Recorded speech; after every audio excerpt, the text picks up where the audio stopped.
Hi friends, வணக்கம் and welcome to my channel nuclear family. I hope எல்லோரும் நல்லா இருக்கீங்கன்னு நம்புகிறேன். இன்றைக்கி உங்களுக்கு ரொம்ப யூஸ்ஃபுல்லான வீடியோ தாங்க ஷேர் பண்ணியிருக்கேன். நம்ம சேனலை ஃபர்ஸ்ட் டைம் பார்க்குறவங்க சப்ஸ்கிரைப் பண்ணுங்கள். வீடியோ பிடிச்சிருந்தா லைக் பண்ணுங்கள். வாங்க வீடியோக்குள்ளே போகலாம். ஃப்ரிட்ஜெல்லாம் க்ளீன் பண்ணி 2 வாரம் ஆச்சு. இன்றைக்கி சரி அந்த வேலையை முடிச்சிடலான்னு ஸ்டார்ட் பண்ணிட்டேன். நமக்கு ஏதாவது ஒரு ப்ராப்ளம் வந்தாலே மன அமைதியெல்லாம் பறந்து போயிடும். இன்றைக்கி நம்ம பார்க்க போகிறது எப்படி ஒரு துறவி மாதிரி நம்ம மனசை கட்டுப்படுத்தி நம்ம செய்யக்கூடிய விஷயத்தை அமைதியாகவும் அதே நேரம் முழு கவனத்துடன் எப்படி செய்வது என்பது பற்றி தான். உங்கள் சிந்தனையில் முழு கவனத்தையும் செலுத்துங்க. உங்கள் லைஃப்பில் டென்ஷன், ப்ராப்ளம், ஸ்ட்ரெஸ் இந்த மாதிரியான விஷயங்கள் வரும். அதை ஃபேஸ் பண்ணும்போது இந்த விஷயங்களை நல்லா மனசில் வச்சுக்குங்க. ஃபர்ஸ்ட் இந்த விஷயம் எல்லாம் உங்களுக்கு மட்டும்தான் நடக்குதுன்னு நினைக்காதீங்க. டெய்லி லைஃப்பில் எல்லா மனிதர்களுக்குமே ஒவ்வொரு டென்ஷன், ப்ராப்ளம் வந்து போகும். உங்களுக்கு மட்டுமே நிரந்தரம் இல்லை.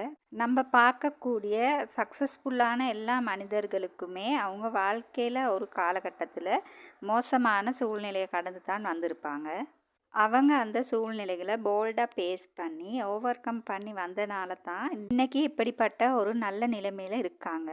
பிரச்சனைகள், தடைகள் எல்லாமே உங்களுக்கு மட்டும்தான் ஏற்படுதுன்னு நினைக்காதீங்க. நிச்சயமாக எல்லார் வாழ்க்கையிலையுமே இருக்குது.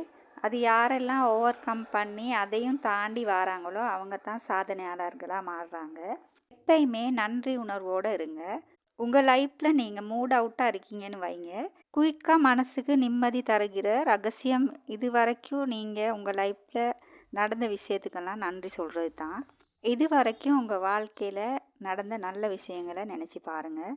எல்லாத்துக்கும் நன்றி சொல்லுங்கள். உங்களுக்கு கிடைச்சிருக்க வீடு, ஃபேமிலி, சாப்பாடு, தூக்கம் இது எல்லாமே நினச்சி பாருங்கள். இந்த வசதி இல்லாமல் எத்தனை பேர் இருக்காங்க. அதை நினச்சி பார்த்து நீங்கள் நிம்மதி அடையுங்க. நீங்கள் எவ்வளோ லக்கின்னு ஃபீல் பண்ணுவீங்க. இந்த மாதிரி நிம்மதியான லைஃப் கிடைச்சதுக்கு யூனிவர்ஸ்க்கு நன்றி சொல்லுங்கள். இது ஒன்று பண்ணும் போதே உங்கள் மனசு ரொம்ப ரிலாக்ஸாக சந்தோஷமாக மாறும். நீங்கள் ரொம்ப ஸ்ட்ரெஸ்ஸாக இருக்கும் போது அவங்கள நீங்களே ஒரு கூட்டுக்குள் கொண்டு வரணும்.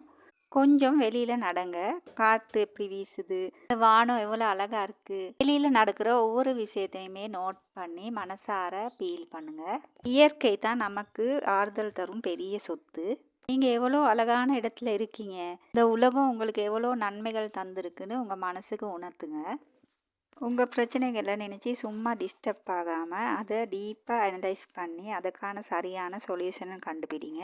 அந்த சொல்யூஷனுக்காக உங்களோட முழு முயற்சியுமே எடுங்க. இப்படி நீங்கள் பண்ணும்போது நம்மளோட ஸ்ட்ரெஸ், டிப்ரெஷன் எல்லாமே நெகட்டிவ் தாட் இல்லாமல் நம்மளோட மைண்ட் செட் வேறு மாதிரி இருக்கும். பெரும்பாலான மக்கள் சின்ன ப்ராப்ளம் பார்த்த உடனே சோர்ந்து போகிறாங்க. பிரச்சனைகள் வரும்போதே எனக்கு முடியாதுன்னு சோர்ந்து போகிறாங்க. இந்த வாழ்க்கை ரொம்ப சின்னது. கவலைப்பட்டாலும் சரி, சந்தோஷப்பட்டாலும் சரி உங்களோட நேரம் போய்கிட்டே தான் இருக்கும். அதனால் எந்த பிரச்சனை வந்தாலும் சோர்ந்து போகாமல் அதுக்கான சரியான சொல்யூஷன் என்னதுன்னு கண்டுபிடிச்சி நிச்சயம் உங்கள் மைண்டை பவர்ஃபுல்லாக மாற்றுங்க. அதே மாதிரி நீங்கள் ரொம்ப ஸ்ட்ரெஸ்ஸாக இருக்கும் போது மைண்ட் ரிலாக்ஸ் பண்ணுற மாதிரி விஷயங்களை பண்ணுங்கள். சோசியல் மீடியா பார்த்தாலும் உங்கள் மனசுக்கு பிடிச்ச விஷயங்களை பாருங்கள். சோகமான விஷயங்களை தள்ளி வைங்க. அடுத்த விஷயம் நன்றாக தூங்கும் பழக்கம். நல்ல தூக்கம் என்பதே நமது வாழ்க்கையில் ரீசார்ஜ் பட்டன் மாதிரி. டெய்லியுமே நீங்கள் 7-8 ஹவர் நல்லா தூங்கணும். அப்போ தான் உங்கள் உடம்பும் மனசும் மூளையும் நல்லா ரீசார்ஜ் ஆகும். அதனால் ஒரு நாளைக்கு 7-8 ஹவர் நல்ல நிம்மதியான தூக்கம் நமக்கு நல்ல எனர்ஜி தரும். அதனால் நிம்மதியான தூக்கத்தையும் நீங்கள் பழகிக்கோங்க. இன்றைக்கும் நான் சொன்ன விஷயமெல்லாம் உங்களுக்கு பிடிச்சிருக்குன்னு நினைக்கிறேன். இன்னொரு அழகான வீடியோவில் அடுத்த வாரம் பார்க்கலாம். Thank you for watching.